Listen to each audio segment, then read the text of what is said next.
दोस्तों नमस्कार। आप सभी साथियों का स्वागत है आपके अपने यूट्यूब चैनल एक्सेस एकेडमी पर। 12,460 शिक्षक भर्ती मामले से जुड़ी हुई सुप्रीम कोर्ट से आ रही बड़ी खबर। आज सुप्रीम कोर्ट में क्लेरिफिकेशन याचिका पर महत्वपूर्ण सुनवाई हो चुकी है। पूरी क्या अपडेट निकलकर सामने आ रही है? क्या जीरो जनपद वालों को बड़ा झटका लगा है? आर्डर में जीरो जनपद के अभ्यर्थियों को कर दिया गया है बाहर। क्या है कुछ आज की सुनवाई की सच्चाई, उस पर बात करेंगे। आप सभी से निवेदन है कि वीडियो को पूरा देखें, जिससे वीडियो में शेयर की गई सारी जानकारी को आप आसानी से समझ सकें। वीडियो में आगे बढ़ने से पहले छोटी सी रिक्वेस्ट है, प्लीज वीडियो को लाइक करें, दोस्तों में शेयर अवश्य करें, और जो भी अभी तक चैनल से नहीं जुड़े हैं भाई बहन, प्लीज चैनल को सब्सक्राइब करके बेल आइकन जरूर दबाएं। तो आइए दोस्तों शुरू करते हैं आज का यह वीडियो। साथियों, जैसा कि आप सभी लोग जानते हैं, 12,460 शिक्षक भर्ती मामले में 656 रिक्त पद हैं और उन रिक्त पदों को भरने के लिए मामला सुप्रीम कोर्ट में विचाराधीन है। और सुप्रीम कोर्ट ने 13 मई को सुनवाई करते हुए 656 रिक्त पदों को मेरिट के बिहाफ पर भरने का एक आदेश दिया था, और उसके साथ साथ एक कंडीशन लगा दी थी कि मेरिट उन्हीं कैंडिडेट की तैयार की जाएगी जो सुप्रीम कोर्ट में है या हाई कोर्ट में है। इस कंडीशन के साथ बेसिक शिक्षा विभाग उत्तर प्रदेश की तरफ से रिक्त पदों को भरने के लिए मेरिट के बिहाफ पर एक लिस्ट तैयार करके अगस्त में होने वाली सुनवाई के दौरान सुप्रीम कोर्ट में प्रेजेंट करना था। लेकिन जो ऑर्डर जारी किया गया था उसमें ये पूरी तरीके से स्पष्ट नहीं था कि जीरो जनपद के अभ्यर्थियों को शामिल किया जाए या न शामिल किया जाए। केवल 51 जनपद के अभ्यर्थियों को मेरिट में शामिल करते हुए लिस्ट तैयार कर ली जाए, और इसी को क्लेरिफाई कराने को लेकर के जीरो जनपद के अभ्यर्थियों की तरफ से सुप्रीम कोर्ट में याचिका डाली गई थी, जो आप सभी लोगों ने देखा जेके माहेश्वरी सर की बेंच में सुनवाई के लिए लगी हुई थी। 3 मिनट तक क्लेरिफिकेशन याचिका पर सुनवाई हुई और जज महोदय ने पूछा कि आप इस आदेश में क्या क्लेरिफिकेशन कराना चाहते हैं।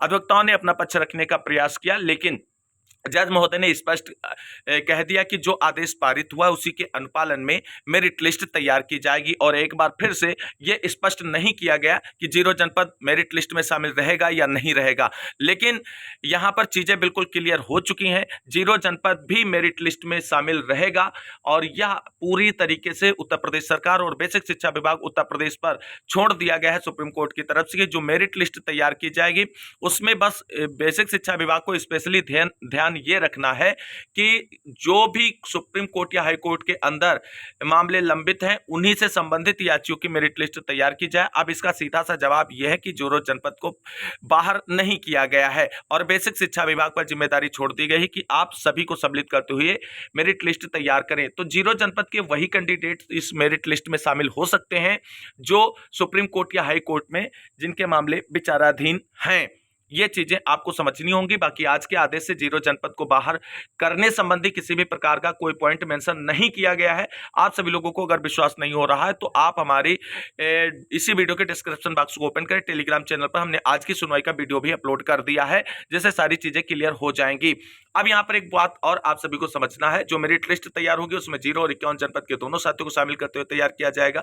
अगर बेसिक शिक्षा विभाग की तरफ से जो मेरिट लिस्ट तैयार की जाती है और उसमें अगर एक अच्छी लिस्ट तैयार की जाती है और वो कोर्ट में सबमिट की जाती है, तो इस पर जो विपक्षी पार्टी है जिसे मेरिट लिस्ट से बाहर किया गया है वो कंटेम्प्ट फाइल कर सकता है और कंटेम्प्ट के तहत अपना पक्ष रख करके मामले की सुनवाई करा सकता है। तो कुल मिलाकर के एक बार फिर से कहीं ना कहीं वही दुविधा वाली बात पर रुका है सुप्रीम कोर्ट, और सारी चीजें जो है वो बेसिक शिक्षा विभाग उत्तर प्रदेश के हवाले कर दी हैं, और उन्हीं को अब मेरिट लिस्ट के बिहाफ पर जो है देखना है कि हमें सभी याचियों को इंक्लूड करना है जो सुप्रीम कोर्ट हाई कोर्ट में इस मामले को लेकर के गए हैं। तो अभी बिल्कुल भी आप सभी को परेशान होने की जरूरत नहीं है।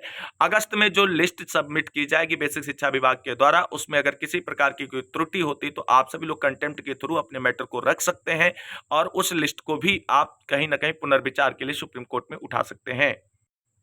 तो दोस्तों, एक चीज बिल्कुल क्लियर हो चुकी है कि 12,460 शिक्षक भर्ती में जो 656 रिक्त पद हैं उन पर जो सुप्रीम कोर्ट के डायरेक्शन के अकॉर्डिंग मेरिट लिस्ट तैयार की जा रही है, उसमें जीरो जनपद के अभ्यर्थियों का भविष्य बेसिक शिक्षा विभाग उत्तर प्रदेश के हाथों में है। और बेसिक शिक्षा विभाग उत्तर प्रदेश के द्वारा जो मेरिट लिस्ट तैयार की जाएगी रिक्त पदों को भरने के लिए, उसमें अगर शामिल नहीं होते हैं जीरो जनपद वाले अभ्यर्थी तो उनके पास सुप्रीम कोर्ट में कंटेम्प्ट फाइल करके अपना पक्ष रखने का एक मौका होगा। बाकी लिस्ट में आप सभी को बता दें, पूरी उम्मीद है कि 0 और 51 जनपद को शामिल किया जाएगा 100%, क्योंकि कोर्ट ने एक पॉइंट जो मेंशन किया है कि कोर्ट की शरण में आने वाले सभी कैंडिडेट को इंक्लूड किया जाए। तो इसमें जो 0 जनपद के अभ्यर्थी कोर्ट के शरण में है उनको भी शामिल किया जाएगा और जो 51 जनपद के अभ्यर्थी हैं उनको भी शामिल किया जाएगा। एक पॉइंट यहां पर और हम क्लियर कर दें, बहुत सारे साथी 0 जनपद को लेकर के परेशान हैं। तो 0 जनपद दोस्तों उन्हीं जनपदों को माना जाएगा जिन जिलों से भर्ती का विज्ञापन जारी नहीं हुआ था। बाकी जिन जिलों से भर्ती का विज्ञापन जारी हुआ था वहां पर सभी पद भर गए हैं, उनको 0 जनपद में काउंट नहीं किया जाएगा, वो 51 जनपद के तहत ही काउंट किए जाएंगे। इस बात का आप सभी को विशेष ध्यान रखना है।